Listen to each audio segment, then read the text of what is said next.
Spring, 1947. The Judean Desert. A young Bedouin shepherd is searching the rocky cliffs for a stray goat. Frustrated, he throws a heavy stone into the darkness of a narrow cave, expecting to hear the bleat of an animal.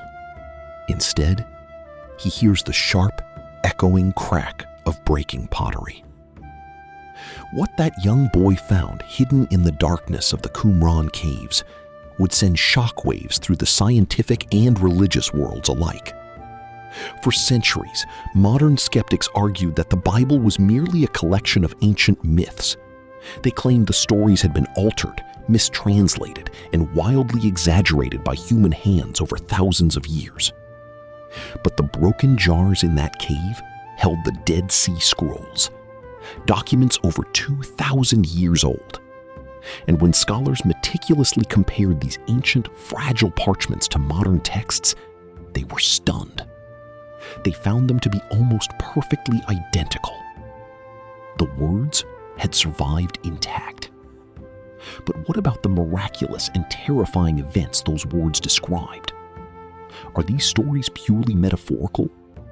Or is there physical, tangible, archaeological evidence buried beneath the sands of time? Today, we are going to unearth the truth. We will look at what scientists, geologists, and archaeologists have actually found. The evidence might challenge everything you thought you knew. Let us begin with the oldest and perhaps the most catastrophic event recorded in human history: the Great Deluge, the Flood. In the book of Genesis, humanity is wiped out by a global cataclysm of water. Only Noah, his family, and the animals aboard a massive wooden ark survive the storm, eventually coming to rest on the treacherous peaks of the mountains of Ararat. For generations, this was considered pure myth, a moral fable, until archaeologists began digging in the ancient, sun-baked sands of Mesopotamia. In 1872, George Smith, a brilliant, self-taught Assyriologist, was deciphering ancient clay tablets in the British Museum. These tablets were unearthed from the ruins of Nineveh, and they predated the biblical texts by centuries. As Smith translated the cuneiform script of the Epic of Gilgamesh, he could hardly believe his eyes. He read a story about an ancient god who warned a man of a coming catastrophic flood. The god instructed this man to build a massive boat, to take animals aboard, and to seal the vessel with pitch. The parallels were impossible to ignore. Two different ancient cultures, separated by time, telling the exact same story of a watery apocalypse. But texts and tablets are one thing. What about geological proof? Did a massive, civilization-ending flood actually happen on Earth? In the late 1990s, marine geologists William Ryan and Walter Pittman proposed a groundbreaking, terrifying theory. It is known today as the Black Sea Deluge hypothesis.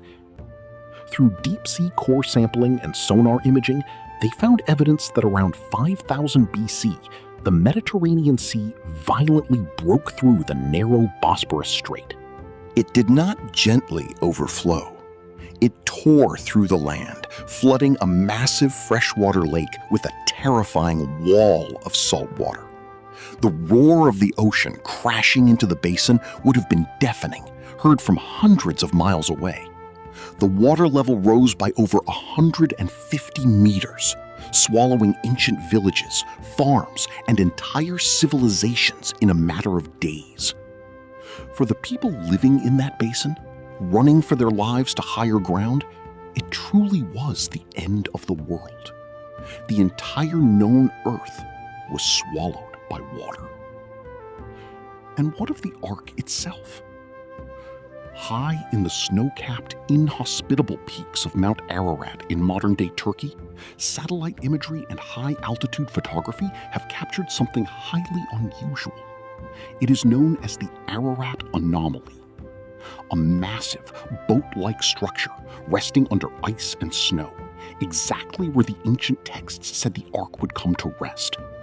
Over the decades, daring expeditions have climbed those dangerous peaks. Some claim to have found massive pieces of petrified wood at elevations where no trees have ever grown in the history of the Earth. Is it merely a bizarre natural rock formation?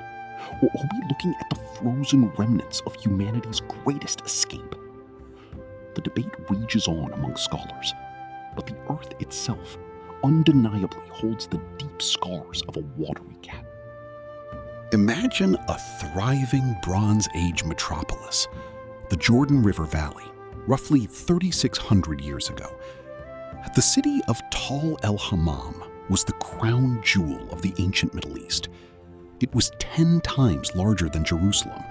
It was a hub of trade, wealth, and power. But on one perfectly ordinary day, this massive city simply ceased to exist. The book of Genesis tells the story of Sodom and Gomorrah, cities so consumed by wickedness that God rained down fire and burning sulfur from the heavens, reducing them to ashes. For centuries, historians dismissed this as a dramatic myth, a morality tale meant to frighten the disobedient. But modern archaeology paints a far more terrifying picture. When Dr. Stephen Collins and his team began excavating the ruins of el-Hammam, they found something that defied logic. They dug down to the Bronze Age layer of the city, and what they discovered was not the normal decay of an abandoned settlement. They found a 5-foot-thick layer of pure destruction. They found pottery that had been melted into glass, mud bricks that had been instantly boiled, human bones shattered into tiny charred fragments. The temperatures required to melt pottery in this way exceed 4,000 degrees Fahrenheit. That is hotter than the surface of the sun. No ancient army, no matter how powerful, possessed the technology to generate that kind of heat. Not even a massive volcano could explain the specific distribution of the damage. So, what happened? Scientists from multiple fields, geologists, astrophysicists, and archaeologists, analyzed the melted artifacts.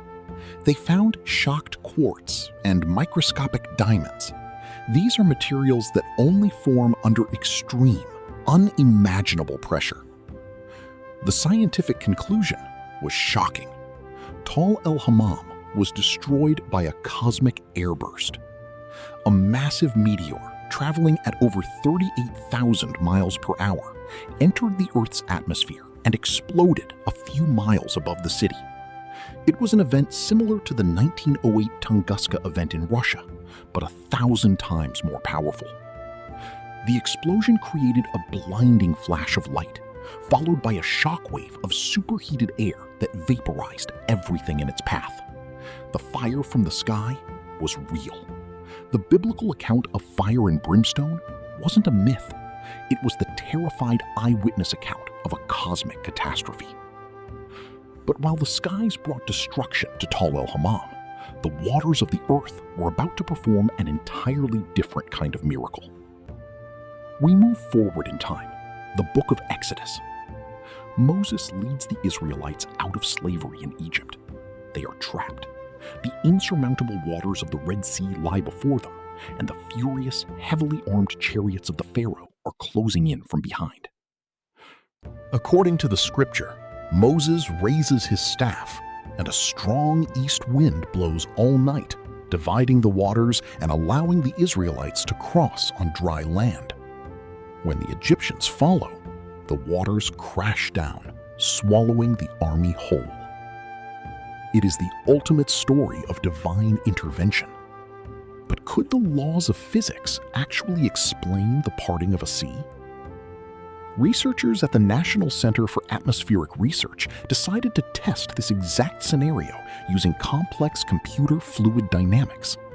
They focused on a specific area where the ancient Nile River merged with a coastal lagoon.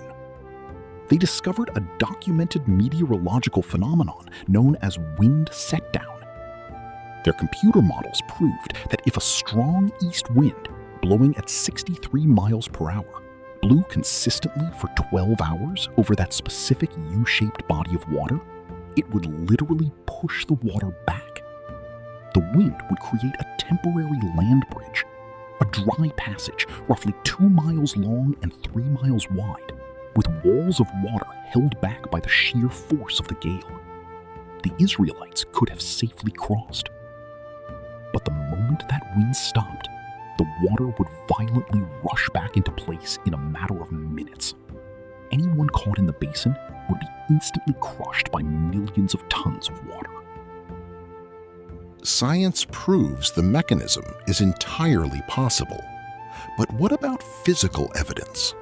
Did a massive army actually drown in those waters? For decades, underwater archaeologists and daring divers have explored the depths of the Gulf of Aqaba. And in the murky depths, scattered across the seafloor, they have photographed strange, unnatural anomalies. Coral formations that do not grow in random patterns. They grow in perfect circles. Some researchers strongly argue these are the coral-encrusted remains of ancient Egyptian chariot wheels, axles, and even human remains preserved in a watery grave. A wind that parted the sea, and an army swallowed by the deep. But the Israelites' journey was far from over. Decades later, they would face an impregnable fortress, a city with walls so massive they reached the heavens. The city was Jericho, and the story of how those walls fell is the next great archaeological mystery we must unearth. The Israelites had crossed the waters, but their journey to the Promised Land was blocked by a formidable obstacle. Before them stood Jericho. It was one of the oldest and most heavily fortified cities in the ancient world. According to the book of Joshua, the Israelites did not use battering rams or siege engines. Instead, they were instructed to march around the city walls for 7 days. On the 7th day, the priests blew their ram's horns. The people let out a massive shout, and the impenetrable walls of Jericho simply collapsed, falling flat to the ground. For a long time, historians viewed this as a triumphant but entirely fictional war epic. That changed in the 1950s, when renowned British archaeologist Dr. Kathleen Kenyon began extensive excavations at the site of ancient Jericho. When her team dug down to the layer corresponding to the biblical timeline, they found the remains of a massive defensive system. There was a high stone retaining wall, and on top of it, a towering wall of red mud bricks. But it was how these walls were destroyed that left archaeologists stunned. The mud bricks had not fallen inward, which is what happens when an invading army pushes through a wall. Instead, the bricks had fallen outward. They tumbled down to the base of the stone retaining wall, creating a perfect, solid ramp. The physical evidence matched the ancient text with chilling precision. The Bible states that the walls fell flat and the Israelites went up into the city. The collapsed bricks provided the exact ramp they needed to climb the embankment. Furthermore, Kenyon's team uncovered another bizarre detail. Inside the ruined city, they found numerous jars overflowing with grain, all heavily charred by a massive fire. In the ancient world, grain was as valuable as gold. A conquering army would normally steal it. But the biblical account specifically notes that the Israelites were commanded to burn everything and take no plunder. The full jars of burned grain prove the city fell quickly, just after the spring harvest, and was deliberately set on fire, exactly as described in the book of Joshua. Whether the walls were brought down by a perfectly timed earthquake across the Jordan fault line, or by divine intervention, the archaeological footprint remains undeniable. The walls of Jericho did fall. From the flooded plains of Mesopotamia to the glass-like ruins of Tall el-Hammam, from the parted waters of the Red Sea to the crumbled mud bricks of Jericho, We have traveled across millennia, following the trail of the greatest stories ever told. For centuries, these accounts were dismissed as myths. But as we dig deeper into the earth, we are finding that the ancients were not simply writing fairy tales. They were recording history. They were witnessing catastrophic floods, cosmic airbursts, and seismic events that reshaped their world. Let us return to the Judean desert in 1947, to the young shepherd boy and the shattered clay jars. The Dead Sea Scrolls did more than just prove the texts had survived unchanged. They reminded us that the past is never truly buried. For those who seek the truth, the earth is willing to yield its secrets. Science and archaeology do not always destroy faith. Sometimes the spade of the archaeologist uncovers the very foundation of it. The history of humanity is written in the dirt beneath our feet. We just have to be willing to look. Thank you for joining me on this journey into the ancient past. What did you find most shocking about today's discoveries? Let me know your thoughts in the comments below. I read every single one. And if you want to uncover more historical mysteries, make sure to hit that subscribe button right now. I release new stories twice a week, and you definitely won't want to miss what we dig up next. Until next time, keep questioning the past.